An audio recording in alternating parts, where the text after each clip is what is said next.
Afternoon, Lara. I'm sure you're very busy, so thank you so much for taking the time to talk a little bit more about Zoom and also online and virtual communication.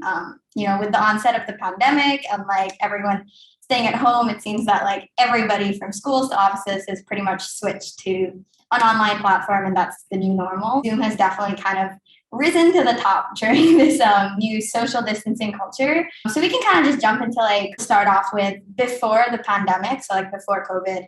What did virtual communication look like? Like, were people using it, or how were they using it? So you're right? Before the pandemic, well, if you take a look at it, people were actually using virtual communications before that, right?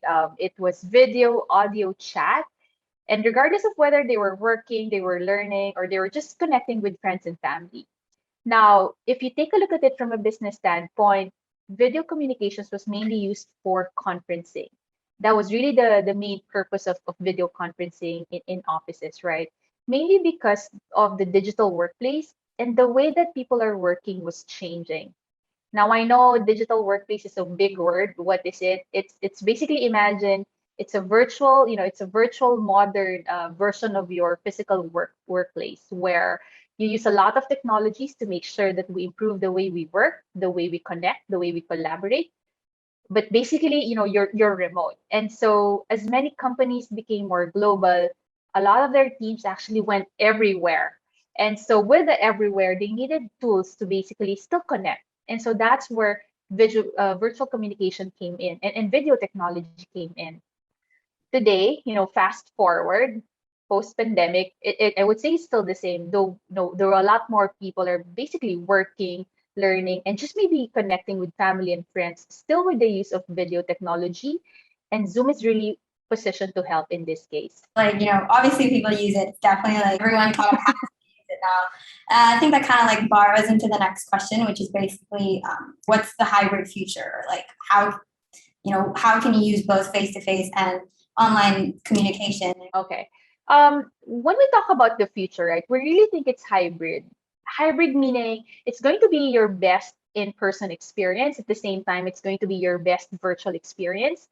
And the whole intent is in everything we do, the aim is really to be more productive and to be more flexible. That is really where the future will be.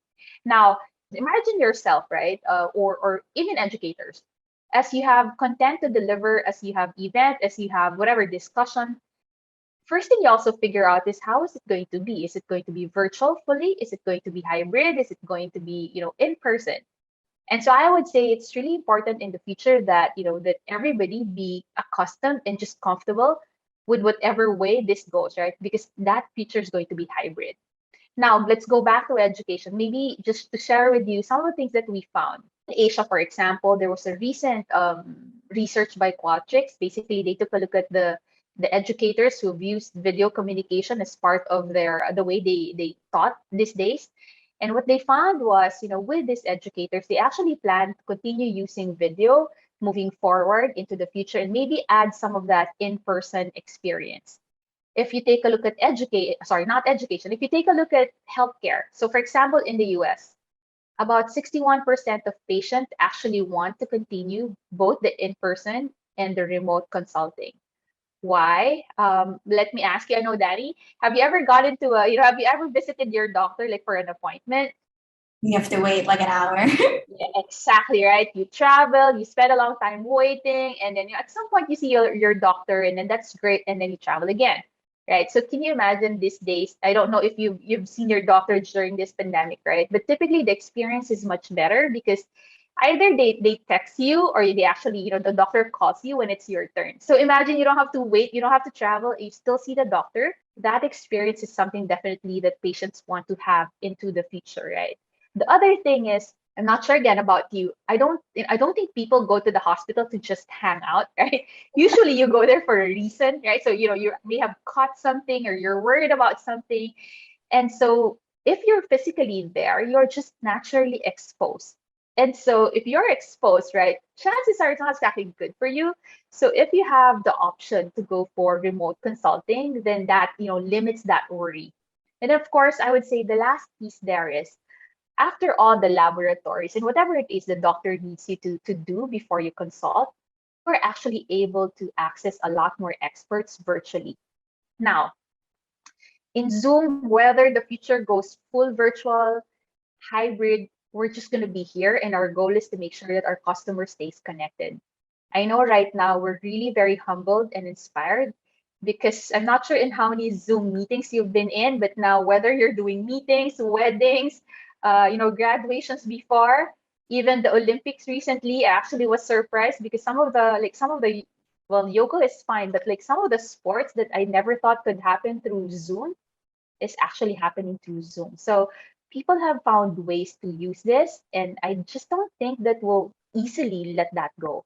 Incredibly interesting. I don't know when this pandemic is going to end, but like it seems like after it ends, everyone's kind of thinking we're going to go back to like face to face everything. And I don't like we're probably still gonna part of it is still gonna be online. That kind of like leads to like a follow-up question with like knowing that there is a hybrid future. Do you think that virtual communication could ever replace face-to-face communications? Yeah, that part is tricky. I would say, it will probably come close with a lot of innovations. So, for example, right? I mean, it's great to meet with friends and family, but until we can feel a virtual hug, you know, or when the person on the other side is having coffee, and with a click you can digitize the smell of coffee. I think, when those cool features are present, which they will be with augmented reality, then that's going to simulate the in-person experience. But right now, I think that's a long way from where we are, and so we'll just have to be patient and be excited for when that happens. Also, like for us, we've been online for us in school for like 2 years, almost pretty much 2 years. And definitely like in the beginning it was definitely a big change and now it's kind of just become normal. But like as someone from Zoom, how do you think we can best use virtual technology to create a learning environment or like stimulate a classroom environment? Mhm. I think this is naturally like as technology continues to evolve, more and more will be available to improve the learning environment for both the students and the educators. So I know this is not new, but maybe just to show you the examples, right? A couple of years back, right? If you are doing group projects, you normally assign just one person to document, right? Otherwise, it's going to be crazy just to figure out what the final version is. Nowadays, if you're part of a group, you guys just document all together. Everybody contributes, everybody edits at the same time. You can even share it with your educator, and they could see your work in progress. They can even give you valuable comments even before it's done. Now I know that's all efficient, right? And you would say, hey, that's cool, but really what's happening there is the students are actually learning how to contribute remotely. Someday you guys are going to be part of a global workforce, whatever that looks like. But that's exactly what you'll be doing. You'll be working with people that's not exactly beside you. And so in learning to do that remotely well, that's such an enabler for you as you go out. Now, other things, when you consider video, right? One of the things really that is allowing today that wasn't there before is just access to educators, access to, just like in the example I was giving earlier, to access to doctors. Now you have experts. Now you have educators that you wouldn't normally be able to engage in the past, and now they can actively engage with you. If you take a look at the students, if there's something that you want to learn that's not available where you are, you can actually take a look at e-learning available so that you could continue to study even though you may be far. And so basically, all of these are just basically important things where all of these are breaking down barriers among learners. Doesn't matter again where you're located, because the content, the language, the culture, the fresh perspectives are all becoming available to you guys sooner, right? I mean, and you're having it right there when you're still in school. In Zoom, we're actually committed to making this happen. We think that a lot of this needs to happen, with our educators as a key resource. Now, recently, we've educated more than 35,000 educators just to help them teach remote, to make sure that they're comfortable. And even last week, we held a professional development event where we invited thought leaders, at the same time those practitioners who typically support primary, secondary, and higher education. And the intent is really to equip the education community, because really it's really there that they're really going to be the ones to make this possible. It's super easy to take those things kind of for granted, editing online or using e-learning, Coursera or whatever it is to kind of learn different things. Especially because we've been online for so long, it's so easy to kind of go down a rabbit hole of like no longer wanting to open, your computer, especially because, we're on our laptops like 8 hours a day. I'm sure it's the same if you're working. So that kind of like there's a thing called Zoom fatigue, obviously, or like becoming like a zombie. So, I think it would be really good if you could give some perspective on that. I'm sure everyone is also interested to know kind of where you fall on the debate, or how we can address and ensure that we're effectively connecting with each other without getting to a point where like kind of done with looking at the screen. Yeah. I hear you. I mean, obviously you guys are doing it for school, we're doing it for work. It can be tiring, really. Personally, I like to call it meeting fatigue, not necessarily Zoom fatigue, right? But to be fair, I guess it's being called like that because Zoom became a household name. In fact, Zoom is now a verb, right? And so it's just easier. People just, get to relate to it if you call it that way.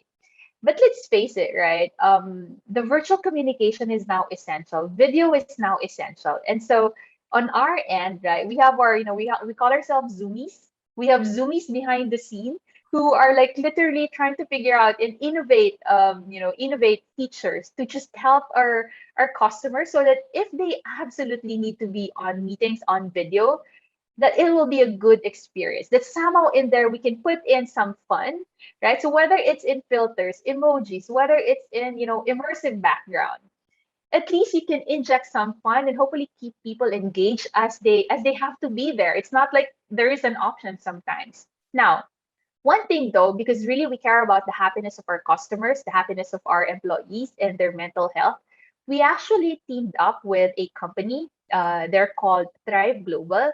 It's basically a behavior change technology company.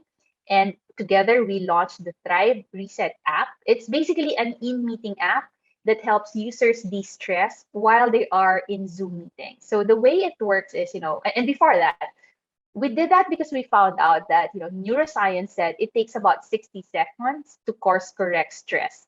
So if you're in a meeting, you're sort of feeling it, right? It I don't know, you could barely keep your eyes open and all that, right?